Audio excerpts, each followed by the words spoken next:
हमारी एयरफोर्स ने एक भी प्रोजेक्ट मोदी गवर्नमेंट के अंडर 12 साल हो गए, एक भी प्रोजेक्ट टाइम पे कंप्लीट नहीं किया। अगर यदि टू फ्रंट युद्ध हो गया तो हम हार जाएंगे, ये उनका बयान था एयरफोर्स चीफ का। तो अब आप क्या बोलेंगे? आप कह दीजिए कि वो भी गद्दार है, या उनको भी आप खालिस्तानी बोलेंगे? जवाब दीजिए। दर्द कहीं अंदर दिल में लगा हुआ है आपके, खालिस्तानी और गद्दार तो मैंने बोला ही नहीं किसी को। दूसरे रुकिए ना, नहीं आप देश के लिए खिलाफ जो बोलेगा उसको तो मैं, आपका सवाल हो गया सर, आप जवाब दीजिए। लेकिन आगे मैं आना चाहता हूँ, उनकी बात बिल्कुल ठीक है। उन्होंने ये नहीं कहा टू फ्रंट वॉर होगी तो हम हार जाएंगे। हाँ मैं ऐसा मानता हूँ, लेकिन एचएएल से लेकर तमाम जितनी भी डिफेंस प्रोडक्शन इस देश में हुई हो, चाहे वो आकाश तीर का विषय हो, चाहे वो S-400 का विषय हो, चाहे जितने भी चीजें हैं, ये आपने शौर्य हमारा देखा, ब्रह्मोस को किस तरीके से इस देश ने ओरिजिनेट किया। हाँ एक बात मैं जरूर मानता हूं कि उस डिफेंस प्रोडक्शन को और बेहतर करने की आवश्यकता है। आप किस दौर से आ रहे हैं जरा याद करिए, मैं एग्जांपल करके आपको याद दिलाना चाहता हूं। एक प्लीज आप, मतलब कमाल की बात है, कहते नहीं आप हमें पुराना मत बताओ, हमारा मत बताओ, मैं बौखला जाऊंगा। क्यों नहीं बताओ? सुनिए जरा, आपने सवाल पूछा, मैंने सुना ना, अब सुनिए। इस देश में, इस देश की फौज के लिए जैकेट्स नहीं होती थी बुलेट प्रूफ। इस देश के डिफेंस मिनिस्टर का parliament floor of the house खड़े होकर बयान है कि एंटनी का कि काम करिए, बॉर्डर एरिया में सड़कें मत बनाइए, यही सबसे बड़ा डिफेंस है हमारा। आप वहां से निकल कर आ रहे हैं। और सौरभ जी आपके लिए, आप दिल्ली जाते हैं ना, आप दिल्ली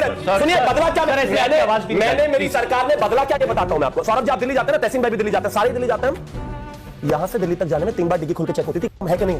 3 बार। ठीक है, ये बदला है हमने और ये बदला है और बदलेंगे हम।